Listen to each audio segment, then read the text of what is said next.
안녕하세요. 저는 올해로 40살이 조금 넘은 여자입니다. 제게는 남들에게 말 못할 비밀 같은 일이 있었어요. 너무 서럽고 화도 나는 일이라서 누구에게 절대로 말하지 못할 것만 같았는데 이 채널을 알게 되고 용기를 내어 사연을 쓰게 되네요. 제게 있어서 가장 가깝다고 생각했던 사람들에게 상처를 받다 보니 한동안은 그 어떤 사람들의 말도 믿을 수가 없어서 페인같이 살기도 해보았었는데요. 이제는 모두 훌훌 털어버리고 앞으로의 인생에만 집중하고 싶어요. 그럼 제게 있었던 일에 대해서 이야기를 시작해보도록 하겠습니다. 저는 거의 고아나 다름없는 삶을 살았었어요. 부모님 모두 제가 어린 시절 돌아가셨고 할머니 집부터 시작해서 친척 집을 돌며 자랐으니까요. 친척도 부모님이 계실 때나 친척이지 오갈 곳 없는 신세가 되고 보니 가까운 이웃보다도 더 멀게 느껴지는 사람들이더라고요. 사람들은 모두 제가 짐이 된다고 하셨어요.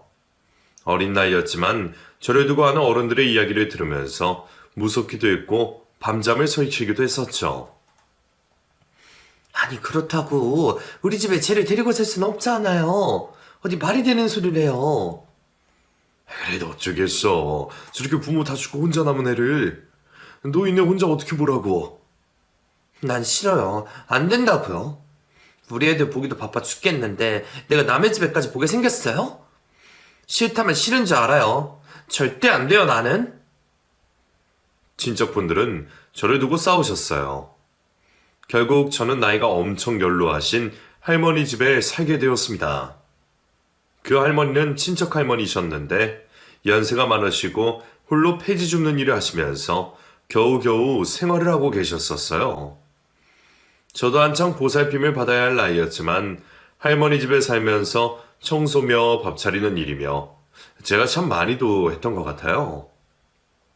그러다가 할머니가 거동이 불편하실 정도까지 되자 저는 어느 먼 친척 집으로 다시 얹혀 살게 되었고 그 집에 있는 형제들에 의해서 참 많이도 괴롭힘을 당했었어요. 짓궂은 남자 형제는 저의 속옷을 꺼내서 마구 펼쳐놓기도 했고 제가 가져가야 할 준비물을 일부러 숨겨놓기도 했고 그랬었어요. 그냥 제가 자기네 집에 있다는 것 자체가 싫다고 했는데 저는 정말 매일 밤마다 눈물을 흘리며 잠을 청했습니다. 그런 세월은 고등학교를 입학할 때까지도 계속되었어요. 이 집, 저 집을 옮겨 다니며 눈치를 보는데 저는 그럴 때마다 항상 생각했어요. 내게도 가족이 있었으면 정말 좋겠다. 나중에 만약에 결혼을 하게 되면 난 정말 내 가족들한테 최선을 다해서 잘해줄 거야. 조금만 참고 견뎌보자. 나한테 가족이 생길 때까지. 저는 그렇게 마음속으로 되뇌이며 제게도 가족이 생길 날만을 손꼽아 기다렸던 것 같아요. 그 이후로 저는 독립을 하게 되었습니다. 부모님이 돌아가시기 전에 맡겨두었다고 하신 작은 돈을 어느 친척분이 제게 주셨고 그 돈으로 작은 월세방을 얻어 살았어요. 고등학교를 다니면서 집에서 부업도 하고 패스트푸드점에서 알바도 하면서 생활비를 벌었고 겨우겨우 힘들게 졸업장을 딸 수 있었습니다. 성인이 되고 난 후에는 무조건 돈을 조금이라도 더 벌 수 있는 일을 찾았어요. 주말에는 여전히 패스트푸드점에서 알바를 했고 주중에는 저를 써주는 작은 회사에 취직도 하게 되었습니다. 누구보다 가장 먼저 출근을 해서 모든 사람들의 책상을 닦아놓고 청소도 직접 다 했어요. 사람의 진심은 통한다고 제가 이렇게 열심히 일을 하니 저를 좋게 봐주신 사장님이 월급도 올려주시고 도움을 많이 주셨어요. 20대 초반은 정신없이 지나갔던 것 같아요. 그렇게 해서 반지하에 곰팡이가 피어있는 집에서 탈출할 수 있었고 여전히 원룸이었지만 따뜻한 햇살이 드는 2층으로 올라갈 수가 있었습니다. 그때 저는 항상 외로웠던 것 같아요. 외로움이야 어린 시절 부모님을 잃고 난 후 계속되었지만 그래도 더 특별하게 많이 힘들어 했었어요. 이 따뜻한 집에서 함께 있어줄 가족이 있다면 너무나 좋겠다는 생각을 단 한순간도 안 한 적이 없던 것 같아요. 그러다가 제가 유일하게 힐링을 할 수 있는 공간이 생겼습니다. 회사에서 조금 떨어졌지만 아주 작은 카페가 있었는데 연세가 조금 있으신 사장님이 제게 친근감 있게 대해주셨거든요. 저는 그곳에서 차를 마시며 몇 시간씩 있기도 했고 책도 읽었어요. 특별히 커피가 마시고 싶었다기보다는 누군가 저를 반겨줄 곳이 있다는 것에 마음의 위안을 삼았던 것 같아요. 그리고 그 시기에 한 남자를 알게 되었습니다. 그 남자를 만난 건 바로 그 카페여서였어요. 그 남자 역시 저와 같이 그곳에서 시간을 보내고 있었던 걸로 기억해요. 몇 달 전부터 종종 그 남자와 마주쳤고 서로 눈이 마주치면 살짝 어색하게 모른 채를 하기도 했던 것 같아요.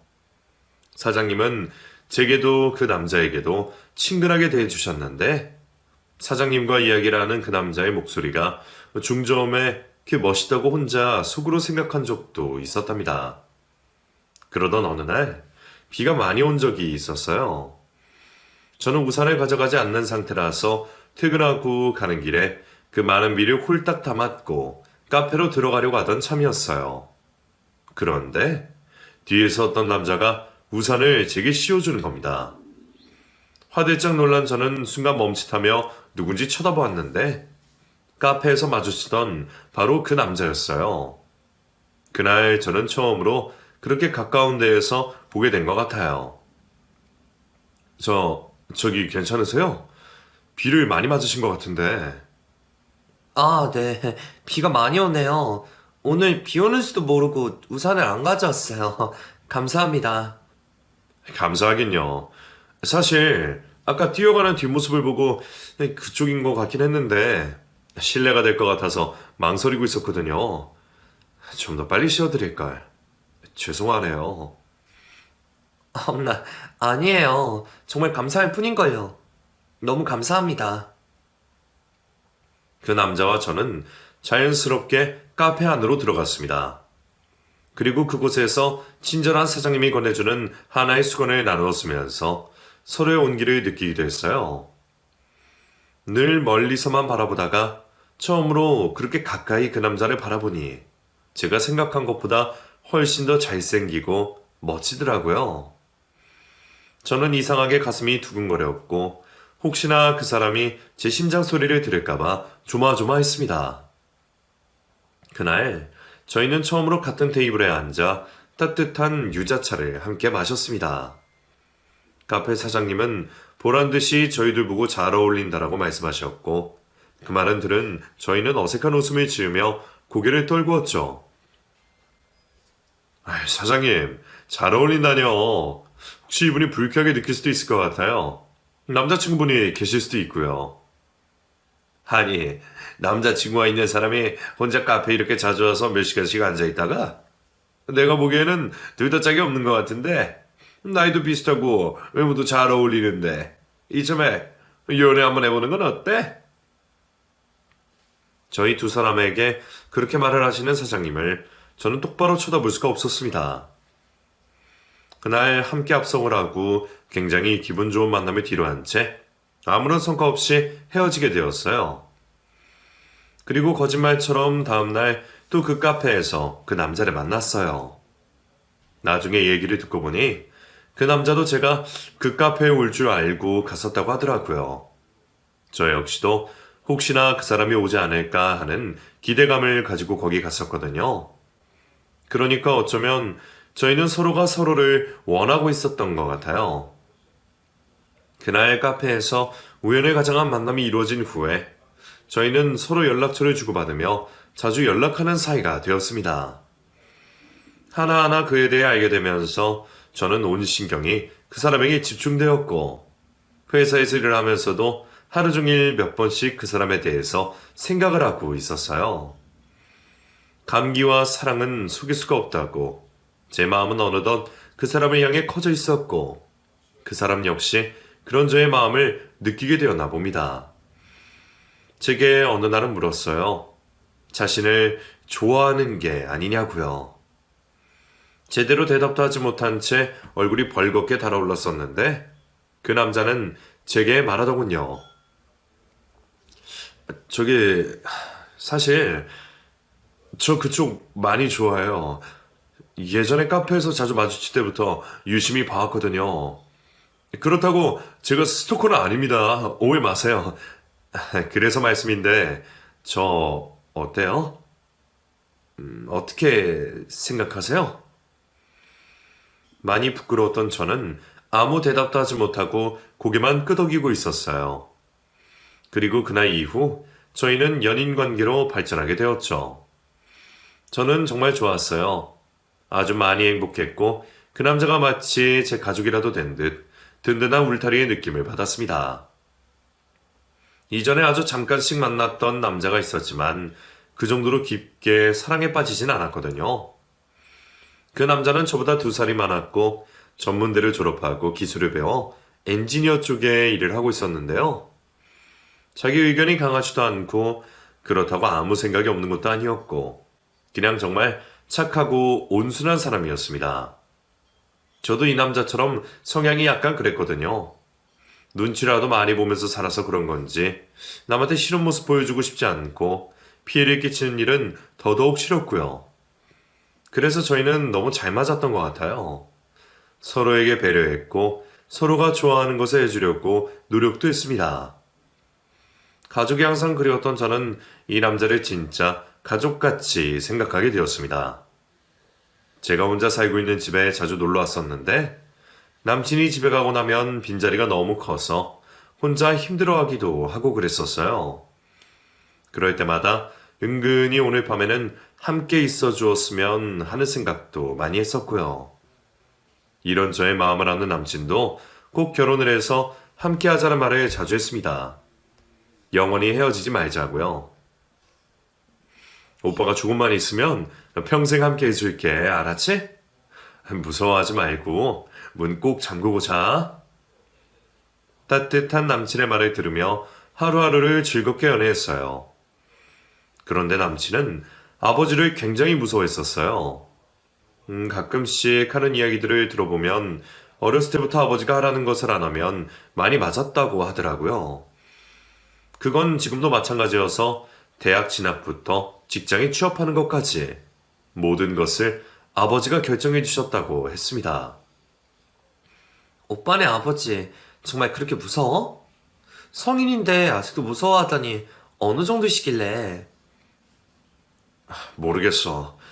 난 그냥 어렸을 때부터 너무 트라우마로 지내다 보니까 그게 당연하게 된 것 같아. 오빠가 하고 싶은 거 못하게 하면 어떻게 해? 어? 그냥 뭐 내 스스로 포기했던 것 같아. 처음엔 안 그러려고 되들기도 해봤는데 결국엔 뭐 그런 식으로 살았네. 뭐 나뿐만 아니라 우리 엄마도 많이 힘들어하시지. 그렇구나. 글쎄, 난 부모님이 안 계셔서 그저 그런 부모님이라도 내 곁에 계시면 좋겠다고 생각할 뿐이야. 남친의 말을 듣고도 저는 한편으로 부러웠던 것 같아요. 어쨌든 자식 일에 그렇게 참견을 해주신다면 사랑이 있다는 것이니까요. 하지만 시간이 점점 지나면서 남친 아버지가 저를 반대한다는 것을 알게 되었고 일반적인 부모님보다 그 정도가 많이 지나치다는 것도 알게 되었습니다. 일을 하고 있는데 갑자기 모르는 번호로 전화가 와서 받아보았더니 남친의 아버지이셨어요. 다짜고짜 당장에 회사 앞으로 찾아온다는 말씀을 하셨고 잠시 후 정말 회사 근처로 오셨더라고요. 건물 1층에서 만나 뵙게 된 남친 아버지는 제 얼굴을 보자마자 당장 헤어져. 너 같은 게 감히라는 말씀을 하신 후에 그대로 가버리셨습니다. 그 한마디를 하려고 회사 앞까지 찾아오셨나 봐요. 딱 보기에도 성격이 불같으시고 자신이 하고 싶은 말만 하는 스타일이라는 것을 느낄 수가 있었죠. 인사를 해도 받아주지도 않으셨고 제 말은 들어보려고 하지도 않았으니까요. 잠시 후 자신의 아버지가 찾아왔다는 이야기를 들은 남친은 제게 대신 사과를 했습니다. 미안하다. 정말 미안해. 우리 아빠. 상처 많이 받았지. 뭐라고 하셔? 아, 아니야. 오빠 이해해. 내가 뭐 볼 게 있나. 부모도 안 계시고 그렇다고 직업이나 학벌이 좋은 것도 아니고. 아무것도 가진 게 없는 사람을 누가 좋아하겠어. 난 괜찮아, 오빠. 태연하게 말을 해보려고 노력했지만 결국 제 눈에서는 눈물이 흐르고 있었습니다. 이럴 때 어딘가에라도 기댈 가족이 있다면 얼마나 좋을까 생각이 들면서 많이 힘들더라고요. 며칠을 생각하고 고민한 끝에 저는 제 마음을 다잡기로 결심했어요. 남친이 너무나 좋고 저도 사랑할 권리가 있는 사람이니까 마음을 굳게 먹자고 생각했죠. 그리고 남친에게 약속을 받아냈습니다. 무슨 일이 있어도 저를 포기하지 않겠다는 걸요. 남친 역시 저와 항상 결혼하고 싶다는 말을 자주 했었기에 그러면 아버지가 하자는 대로 하지 말고 자신의 뜻을 굽히지 말라고 했어요. 남친과 저는 그 말을 하면서 서로 굳은 약속을 했고 그 후로 저희는 더욱 깊은 사랑을 느끼게 되었습니다. 연애 기간 총 2년 반 정도 되었을 때 남친과 저는 결혼을 다짐했어요. 다행히도 남친은 어머니가 자신의 편을 들어준다고 했고 어머니를 먼저 만나 뵙자고 했죠. 어머니는 식당에서 일을 하고 계신 분이셨는데 너무 인품이 좋으시고 남친의 말을 잘 들어주시는 분이셨어요. 너무 반가워요, 아가씨. 우리 아들이 아주 많이 좋아하는 사람이라고 들었어요. 결혼하고 싶다고요? 네, 어머님. 저도 너무 반갑습니다. 따뜻하게 맡아주셔서 감사드려요. 그럼요. 아가씨도 남의 집 귀한 딸인데 당연히 따뜻하게 맞아야죠. 우리 집 양반 미리 봤다고 들었어요. 보통이 아니라서 상대하기 힘들었을 텐데 이렇게 큰 결심해줘서 고맙네요. 나는 언제나 아들이 하고 싶다는 건 다 해주자는 사람이에요. 쉽지 않을 거지만 난 언제나 아들 편에 서서 힘이 되어줄게요. 그러니까 아가씨도 꼭 포기하지 말고 힘내요. 감사해요, 어머님. 너무 감사합니다. 마치 제 친어머니라도 된 듯이 제 손을 따뜻하게 잡으며 말씀해 주시는데 눈물까지 흘릴 정도로 감동을 받았습니다. 제게 만약 엄마가 살아있었다면 이런 느낌일까 싶기도 하고 그저 너무나 좋았죠.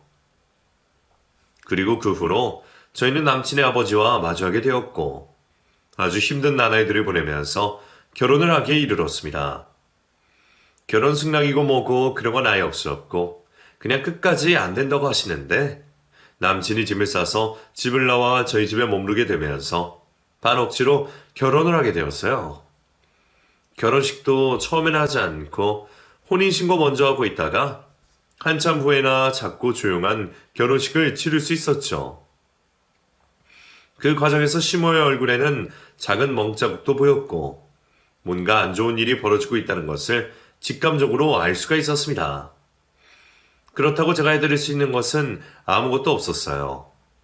당장에 저도 며느리로서 인정받지 못했으니까요. 그저 가끔 시모가 일을 쓰는 식당에 가서 인사를 드리고 맛있는 것도 사드리고 하는 것밖에는요. 저희는 부부가 되자마자 빨리 아이를 갖자고 했어요. 시부가 이렇게까지 나오는데 손주가 생기면 뭔가 달라질 것 같았거든요. 세상 천지 자신의 핏줄이 나온 며느리를 인정 안 해주는 법은 없을 테니까요. 회사를 다니면서 집안일까지 하느라 피곤하긴 했지만 남편이 곁에 있으니 항상 행복했고 아이를 갖기 위해서 최선의 노력을 다했습니다. 하지만 아이는 좀처럼 생기지 않더라고요. 제가 워낙에 이런 쪽에는 잘 알지도 못했고 알려줄 부모님이나 언니도 없었기 때문에 잘 모르기도 했지만 나중에 알고 보니 미리미리 엽산도 챙겨 먹어야 하고 산정검사라는 것도 받는 것이 좋다고 하더라고요. 1년 정도 지나도 아이가 생기지 않자 그제서야 병원에 가서 검사를 해보았는데 난소에 물혹 같은 것이 좀 크게 있다는 말을 들었습니다.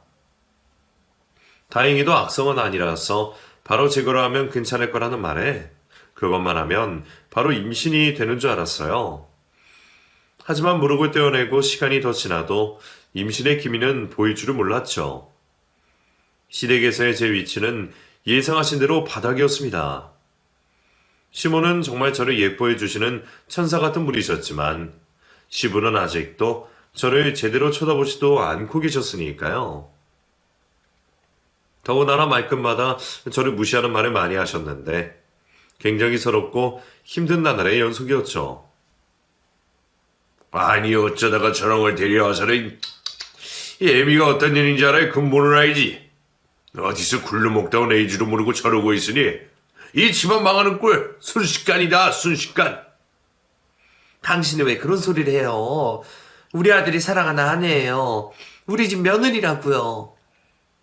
결혼한 지 1년도 더 넘었는데 아직도 그러면 어떡해요? 아니 이 여편네가 너 지금 두 눈 똑바로 뜨고 나한테 뭐라고 씨부리는 거냐? 이게 정말 한 대 맞고 싶냐? 시부는 시모를 굉장히 무시하시는 분이셨어요. 이 집안에서 자신의 의견만 추구했고 다른 사람들의 말따위는 모두 묵살해버리는 사람이었어요. 그리고 제가 차려드리는 밥상에는 마치 벌레라도 있는 듯이 숟가락으로 휘적휘적거리면서 못마땅한 표정을 지으셨는데 그걸 보는 제 마음은 너무나도 힘들었습니다. 이럴 때 남편이 나서서 좀 얘기를 해줬으면 얼마나 좋을까 많이도 생각했어요. 하지만 남편은 어릴 때부터 시부의 말이라면 꼼짝도 못하고 살았던 사람이라 그런지 쉽사리 제 편을 들어주지 못했습니다. 그나마 저의 결혼을 그렇게 이끌어간 것이 거의 기적 같은 일이었어요. 하지만 저는 그렇다고 시부를 피하지 않았어요. 그 후로 오히려 더 많이 시댁에 들렀습니다. 아이는 생기지 않아 힘들었지만 그래도 시부도 가족이라고 생각하고 잘 챙기려고 혼신의 힘을 다했죠. 회사를 쉬는 날에도 들렀고 가끔 일찍 일을 마치고 집으로 가는 길에도 들러서 시부가 평소에 좋아하신다는 음식을 사가지고 가기도 했어요. 피한다고 해결된 문제는 아닌 것 같았으니까요.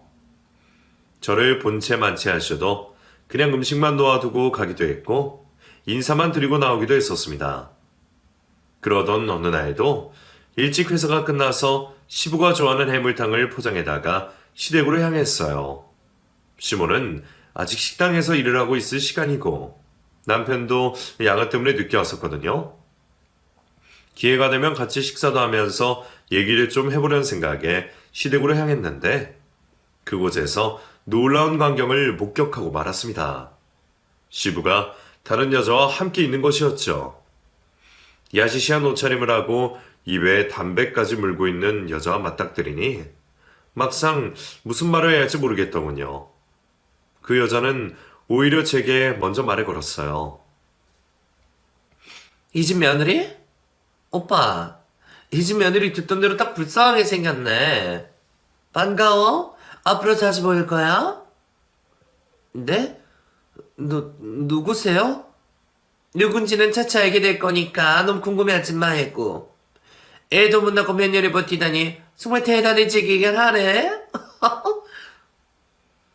얼굴이 화끈거려서 더 이상 아무 말도 하지 못하고 시댁을 빠져나와 버렸어요. 이 얘기를 남편과 시모에게 해줘야 할지 말아야 할지 엄청나게 고민을 하며 일주일쯤 시간이 지났습니다. 그런데 정말 황당하게도 시부는 시모를 집에서 쫓아내고 그때 그 여자와 함께 산다는 말을 하시는 거예요. 남편에게 전화를 걸어서 당당하게 그 말을 하고서는 시모를 내쫓아냈다고 자랑처럼 말씀하셨습니다. 남편은 아주 큰 상처를 받고 눈물까지 흘리며 시부에게 왜 그러냐고 따졌지만 워낙에 시부의 성격이 완강하기 때문에 들은 채도 하지 않으시고 앞으로 새로운 어머니에게 잘하라는 말만 하고 전화를 끊어버리셨어요. 저희 부부는 시모를 만나 저희 집에 들어와서 사시라는 말씀을 했지만 시모는 많이 상처를 받으셨는지 그대로 식당까지 그만두시고는 어디론가 떠나버리셨습니다. 행방불명이 되어버린 시모를 찾느라 남편은 매일매일 반 미친놈처럼 찾아다녔지만 꽁꽁 숨어버린 시모를 찾을 길은 없었어요. 한동안 폐인처럼 살고 있는 남편과는 반대로 시부는 매일매일 그 여자와 룰루랄라 하며 다녔습니다. 시댁에는 이미 시모의 흔적을 샅샅이 지워버린 후였고 시모에 대해서는 입 밖에 얘기도 꺼내지 못하게 하셨죠. 하루는 저도 너무 답답해서 남편에게 한 소리 했습니다. 여보, 아버님 정말 너무하신 거 아니야? 어떻게 어머님을 그렇게 내쫓아? 요즘은 이혼하면 제3분할이 다 해주셔야 하는 건데 해주지도 않으셨잖아. 그냥 몸만 내쫓으신 거 아니야? 어머님이 뭘 잘못했다고? 당신은 왜 가만히 있어? 어머님이 불쌍하지도 않으셔? 남편은 더 이상 아무 말도 하지 못하고 고개만 떨구고 있더라고요. 그 모습을 보고도 왜 이렇게 답답한지, 그 모습이 보기 싫어 일부러 회사에서 늦게 오기도 하고 가끔은 친구를 만나 조금 늦게 들어오기도 했었습니다. 그러는 사이 점점 지나가 결혼 7년 차에 접어들게 되었어요. 그동안 시부의 동거녀는 제게 말도 안 되는 억지를 부리면서 집안일을 시키기도 했고 참 많이도 부려먹었습니다. 자신이 뭐라도 된 양 제게 행색을 하는데 황당하고 어이가 없어 미치는 줄 알았어요. 시부는 항상 입이 닳도록 제게 말했습니다. 아직도 애수식 없냐? 너는 도대체 출신 성분이 어찌 되느냐? 남들은 셋, 넷씩 잘 갖는 애를 하나도 못 갖고 결혼은 못하러 했냐? 문제 있는 고아녀 때문에 에이, 우리 집안씨가 마르게 싸주 그냥. 죄송해요, 아버님. 그래도 제게 딱히 문제는 없다고 하니까. 그럼 내 아들이 문제 있다 소리냐? 이게 정말 말하는 꼬라지가 아주 가관이네. 어느 집신지도 모르는 너 같은 며느리로 받아주니까 이게 뭐가 어쩌고 저쩌지? 부모 없는 년은 이래서 티가 난다니까. 애 못 낳는 년 필요 없으니까 이제라도 당장 나가. 당장. 시부의 말에 저는 점점 지쳐가고 있었습니다. 아이를 가져야 하는 강박관념과 스트레스 때문에 잠도 잘 오지 않아 급기야 수면제를 먹는 날까지도 생겼죠. 회사 사람들이 저를 걱정할 정도로 얼굴은 거칠해졌고 몸 상태는 좋지 않았습니다. 몸이 이러니 아이를 갖는 일은 더더욱 힘들 수밖에요. 요즘은 불임이 아니더라도 난임 부부가 워낙에 많은데 시부는 이런 상황조차 이해하지 못하고 잔소리만 퍼부으니 하루하루가 지옥 같았습니다.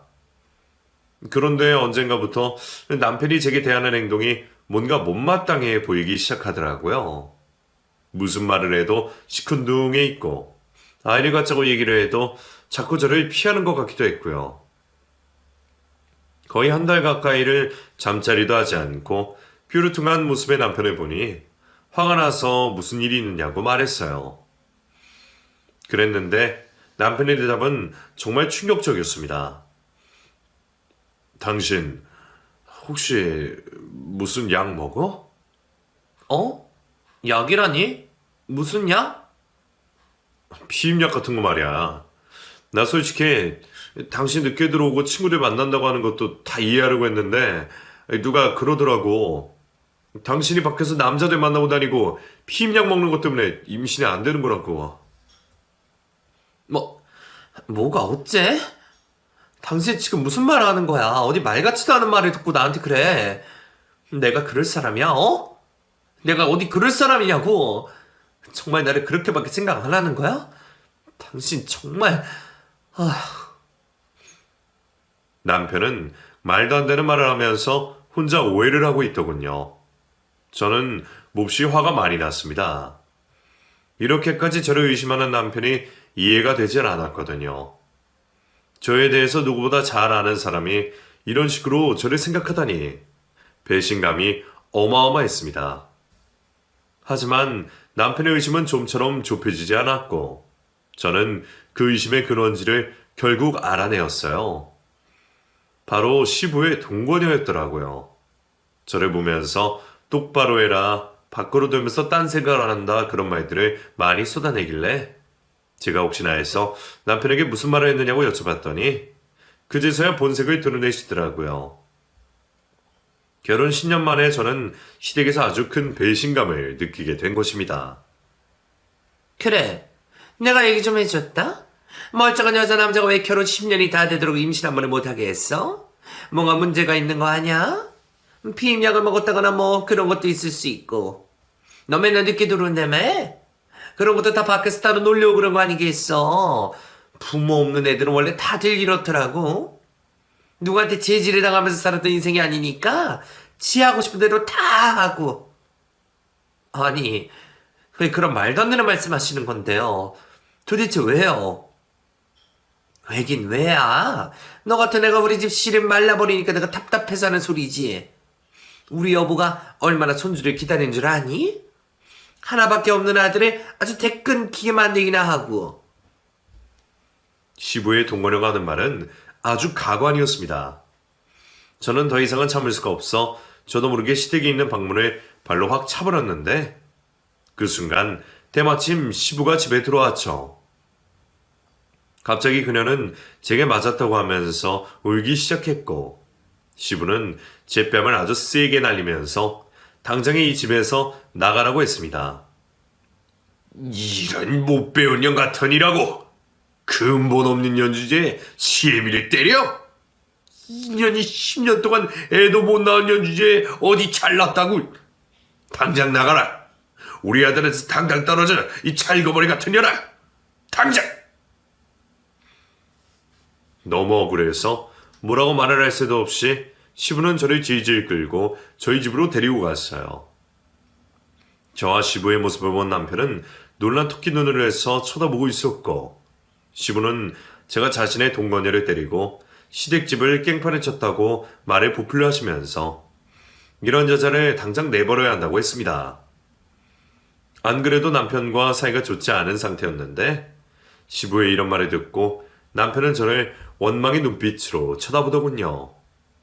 그리고 시부가 제 옷가지 몇 가지를 어거지로 챙겨서 나오는 동안 남편은 그 어떤 말도 하지 않고 우두커니 서 있었습니다. 시부는 제 손을 무력으로 낚아채서 현관 밖으로 끌고 나갔어요. 이러지 마세요, 아버님. 왜 이러세요, 정말. 지가 뭘 어쨌다고요. 오해세요, 오해. 이런 빌어먹을 년. 너 같은 게 우리 집에 와서 되는 게 하나도 없다. 감히 네 주제에 어떻게. 당장 나가라.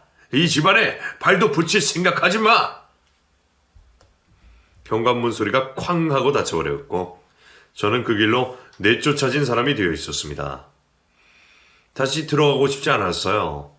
애원하고 싶지도 않았고 제게 그런 모함을 하고 욕설을 퍼붓는 사람들 곁에 다시는 가고 싶지도 않았습니다. 그때의 제 심정은 거의 모든 인생을 자포자기한 상태였던 것 같아요.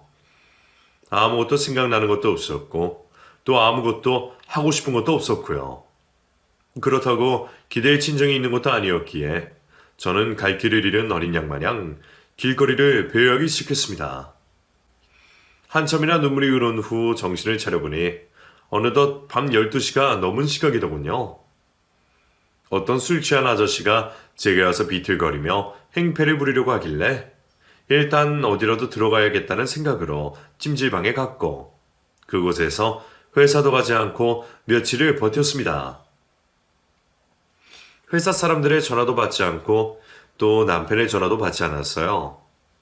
아무것도 하기 싫었거든요. 그 후에는 밖에서 멍하니 밖을 바라보며 길거리에 있는 여의자에 앉아있기도 했고 공원 의자에 하루 종일 있다가 졸다가 하기도 했던 것 같아요. 그때 저는 거의 패닉 상태였기 때문에 솔직히 하루하루 시간 가는 것도 잘 기억이 나질 않아요. 사람이 너무 충격을 받으면 정확하게 자신에게 일어나는 일들에 대해서 판단을 하기가 쉽지 않잖아요. 제가 딱 그 상황이었습니다. 그러다 보니 어떻게 저는 노숙을 하게 되는 신세가 되어 있더군요. 며칠 씻지도 않았지만 그것도 별로 이상하지 않았고 하루에 한 끼를 먹는 둥 마는 둥에도 그건 역시 별로 이상하지 않았던 것 같아요.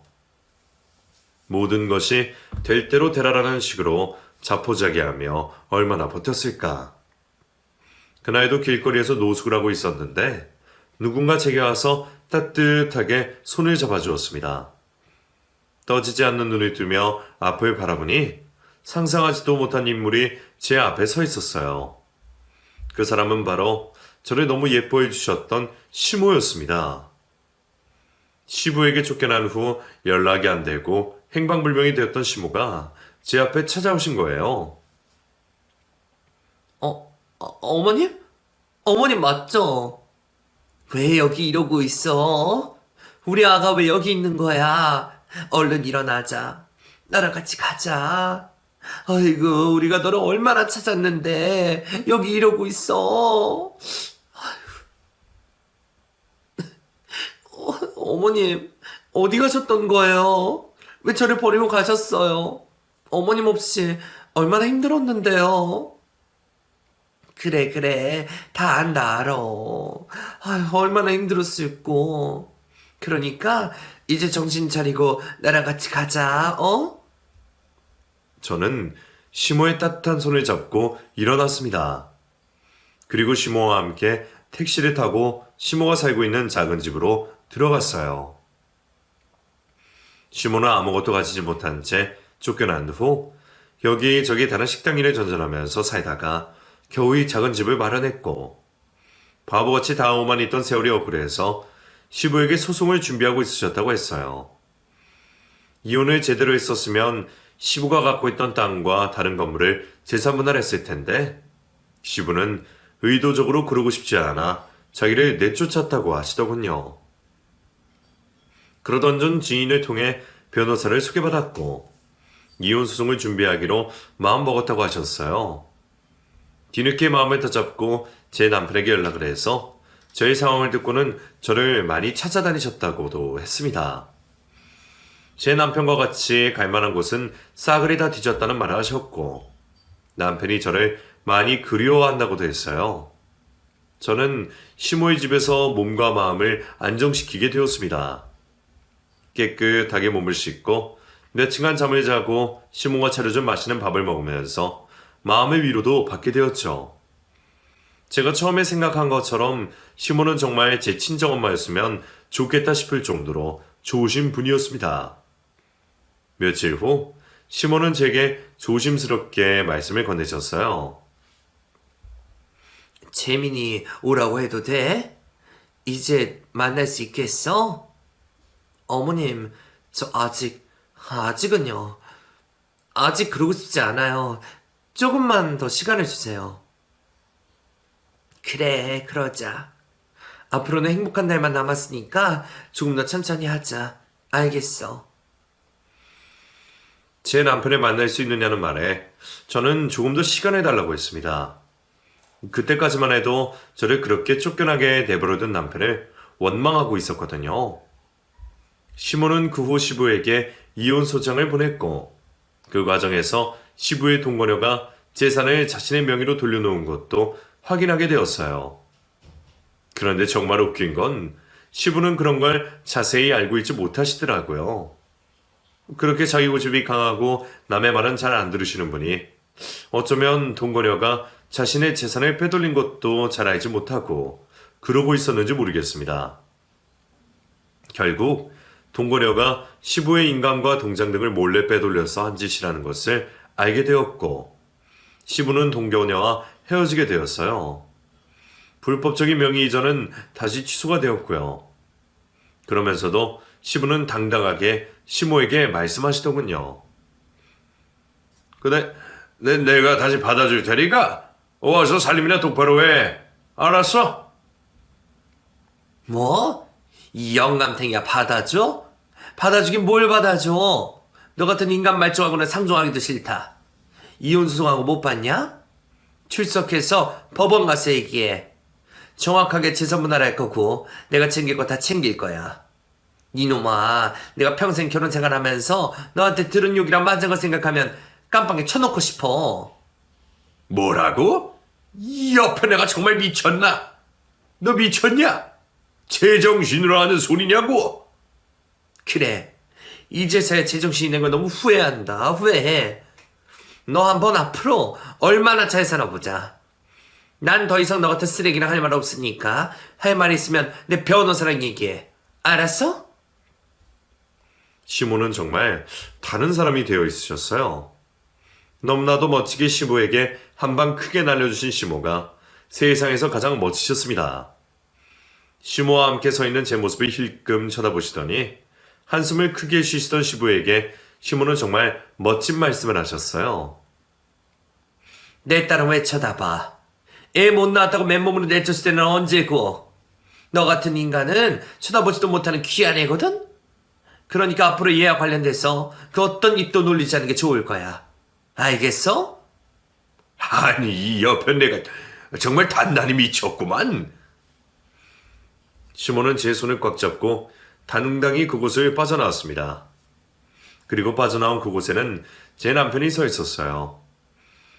오랜만에 만난 남편은 얼굴이 까칠하고 다크서클이 턱 밑까지 내려와 있었어요. 어디 갔었어? 내가 얼마나 찾았는데, 얼마나 보고 싶었는데. 미안해, 여보. 내가 미안해. 내가 바보 같았어. 남편은 저를 보며 눈물을 흘리며 말을 하더라고요. 그 모습을 보자마자 저 역시 또 눈물이 흘려서 아무 말도 할 수가 없었습니다.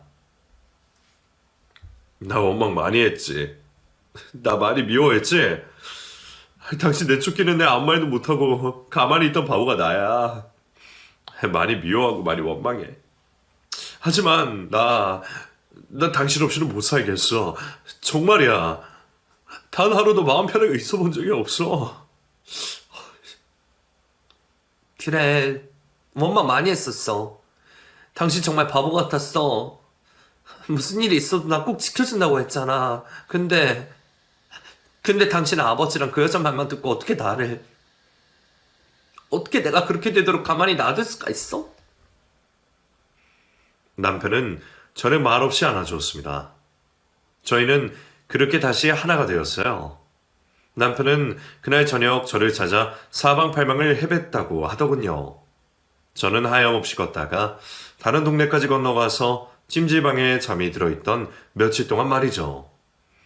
그 사이 핸드폰 배터리는 다 되어 꺼져버렸고 어떻게도 저를 찾을 수가 없었다고 했어요. 사람이 엇갈리려면 이렇게 엇갈리기도 하나 봅니다. 남편과 저 시모는 시부의 동거녀를 상대로 한 소송에서 승리를 했고 시모가 시부에게 한 이혼 소송 역시 유리한 방향으로 결정이 나게 되었어요. 시부가 그동안 시모는 식당 일을 시키며 생활비를 직접 벌어쓰게 하라고 시켜놓고 자기는 불륜을 저지르고 도박을 하려 다녔었다는 것도 다 탄로가 났습니다. 그제서야 남편은 시부의 그늘에 갇혀있던 지난날에서 벗어나 자신의 어머니와 아내를 지킬 수 있는 힘이 생기게 된 것 같아요. 남편은 시부를 찾아가 말했어요. 아버지, 정말 아버지 밉네요. 저를 이 세상에 태어나게 해주셔서 감사합니다. 그걸로 이제 끝이에요. 부디 건강하게 오래오래 사세요. 저는 제가 지켜야 할 이 사람들 꼭 끝까지 지키며 잘 살아가겠습니다. 이놈이 어디서 말버릇장머리가 있다위야? 실컷 나서 뼈 빠지게 먹여 살리고 가리켰더니 이제는 더 이상 아들로서 제게 아무것도 해주시지 않으셔도 됩니다. 아버지만 신경 쓰고 사세요. 아버지 방식대로. 저는 제 방식대로 살아가겠습니다. 남편은 어느새 든든한 가정이 되었고 저희는 다시 새 출발을 했어요. 시모와 함께 진정한 가족으로 다시 태어나게 된 거죠. 단 한 번도 시모를 불편하고 느끼지 못할 정도로 시모가 좋았습니다. 이제는 오히려 제가 시모 없이는 살 수 없을 정도가 되었어요. 그리고 그렇게 생기지 않던 아이가 생겼습니다. 지난 10년 동안 고생을 하며 아이 갖기에 여념이 없던 저희 부부에게 이제서야 아이가 생겨나게 된 것이에요. 자연적으로 임신이 될 가능성은 정말 희박했는데 병원에서도 기적이 일어난 것 같다고 하시더군요. 이 모든 것이 저희 가족이 진정으로 하나가 되어서 생긴 일이라고 생각해요. 정말 행복하게 10달을 품고 지냈고 이제 그 아이가 벌써 돌이 지나 아장아장 걷기 시작했답니다. 지금 저는 늦음하기 시작한 육아로 허리가 나갈 것 같지만 세상 그 누구보다 행복해요. 이대로 저희 가족의 행복이 영원히 끝나지 않기만을 바랄 뿐이에요. 여러분들도 힘든 일을 조금만 참고 견뎌내시면 분명히 기적같이 좋은 일이 찾아올 것입니다. 제 사연을 듣고 힘내셨으면 좋겠어요. 그럼 이상으로 제 이야기를 마칠게요.